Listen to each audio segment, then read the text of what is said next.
Hey y'all, welcome back.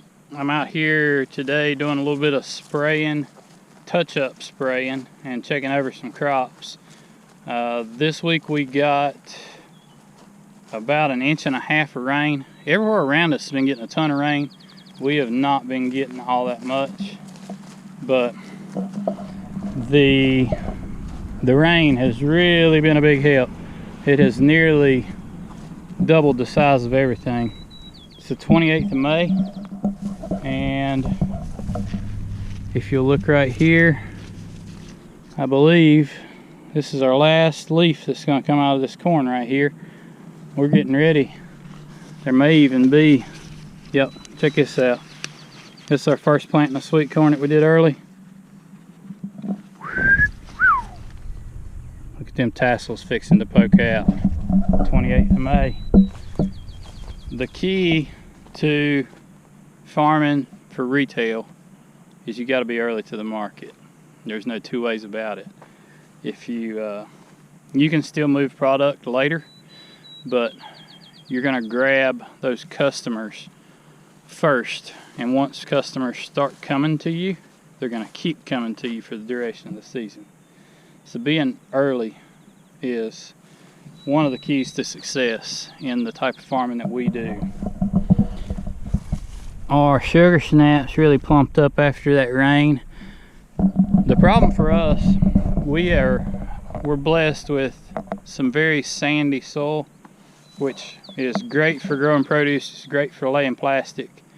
I feel sorry for people that have to lay plastic on clay ground, but the problem with this sandy loam that we have is the moisture gets gone out of it in a hurry.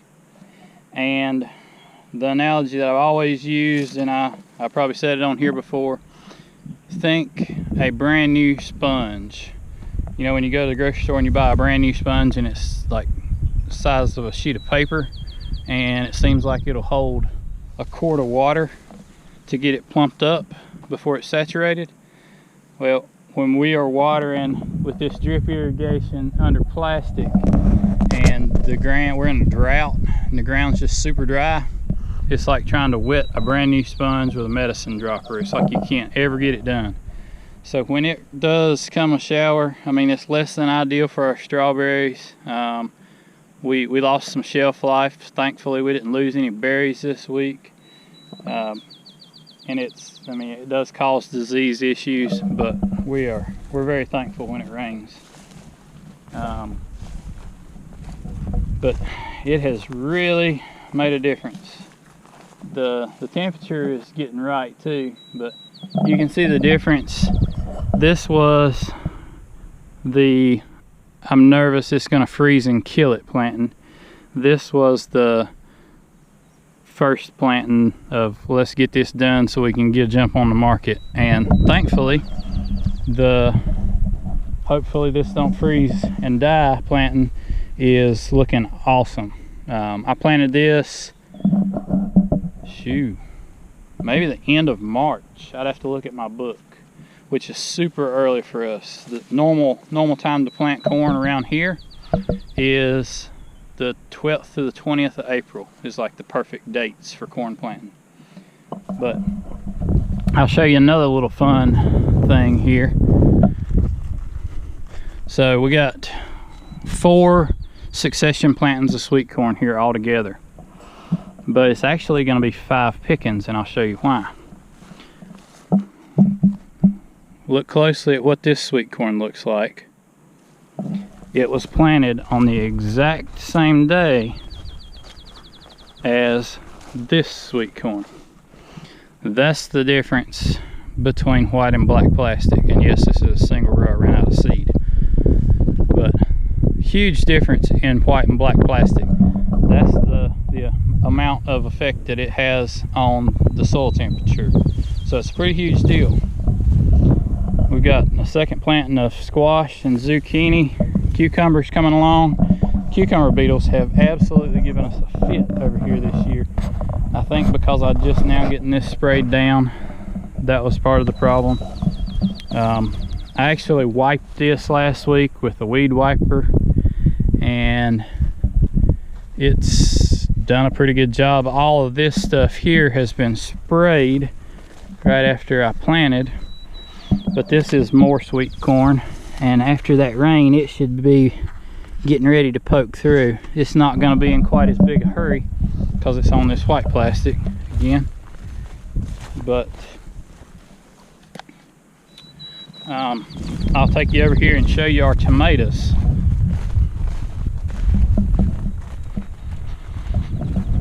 We're getting ready to start picking cucumbers. I haven't looked at them yet today. We've got some weed issues.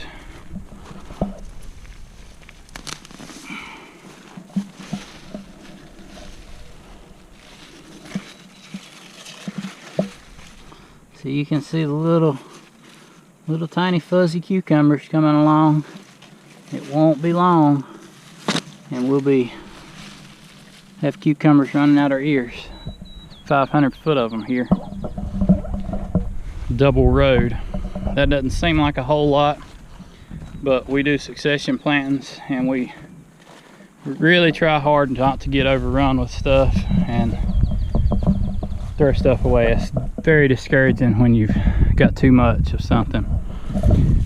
Peppers are coming along. The bell peppers, for some reason, I don't know why, I guess just variety. Bell peppers are always later, but on down here somewhere, I saw the other day, we have some banana peppers starting to come in. Right there's a small bell pepper. Yeah, check it out. Sweet bananas. Chugging right along. Our field tomatoes, we've actually got tomatoes in the greenhouse that are about ready to pick. And our field tomatoes are looking good too. They're hanging full. Got a little cat facing going on, but these are heirlooms, so some of that's to be expected. We've got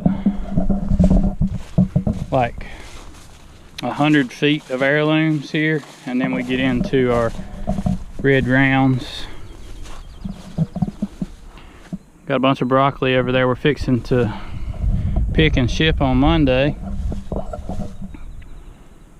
But it looks like overall my weed wiping did a really good job. Cleaned this mess right up. The reason that I didn't spray this ryegrass when I started, before we started planting anything, it's actually not ryegrass, it's oats. And I didn't get it planted until March, and it was very short when we started planting. So my intent all along was to come back and spray row middles like I've done here. Which it works really good that way until you get behind like I did here, and I was scared to wipe this row because I was scared I was gonna kill either cucumbers or squash. So I did not wipe this one, and I'm not sure what I'm gonna do about it, because I've got a stray cucumber here and there running out into the row, and the squash are hanging out over the row, and I've got some, if it was pure oats it would be fine, but there's some bad weeds in here. So I'm out here hitting some end rows that are, the winds actually picked up a little bit, so I'm not going to go down in the rows because I don't want to take a chance of killing anything. Normally for row middles I spray, if there's really no grass, you can get by with just spraying aim. It doesn't really do anything for grass, but depending on the situation, when I'm wiping, I wipe with Roundup and aim because there's no chance of drifting that Roundup. But what I'm doing right now, as you can see, there is a bunch of this prickly pigweed, cow pasture weeds, what I call it, and some lamb's quarters, just a plethora of aggravating weeds that are growing up out of the holes and right along the fringe of the plastic of this sweet corn. And it's not going to have any effect on the yield at this point, but picking sweet corn is not a lot of fun anyway, walking through this stuff and getting cut up. So it makes it even less fun if you've got prickly pigweed that's waist high and marigolds wrapped up through it and squash vines that you're tripping over. So this is Roundup Ready sweet corn. In my opinion, it's the only way to go, not because of the Roundup. I don't care about that. There's plenty of other chemicals that you can keep the weeds out of corn with, one of them being atrazine. Atrazine works fantastic, and if you're buying non-GMO because you're against Roundup, it's probably been sprayed with atrazine. But anyway, I won't get on my soapbox. But what I'm doing here is just mainly for my employees to make it not suck quite so bad picking sweet corn. I'm coming down through here with my backpack sprayer, and I'm just spraying the base of both sides of the row of this sweet corn to kill off all these weeds and any remaining grass, because as you can see with that tassel in this one, it's not going to be long and we're going to be picking.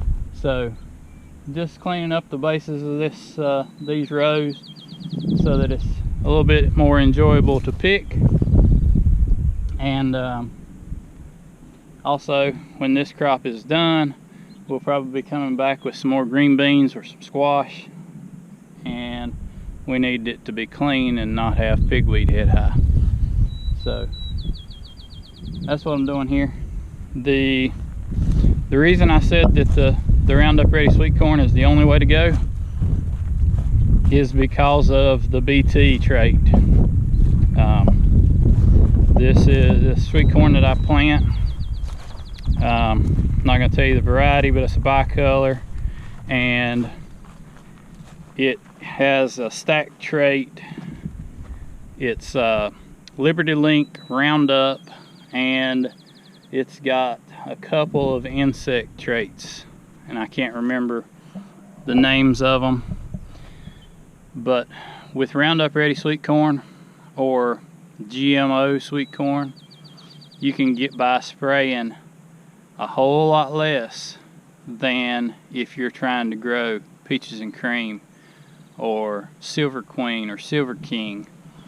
If you're growing heirloom corn or any kind of non-GMO corn, you're just about going to have to spray it daily if you're going to try to keep the corn earworms out of it.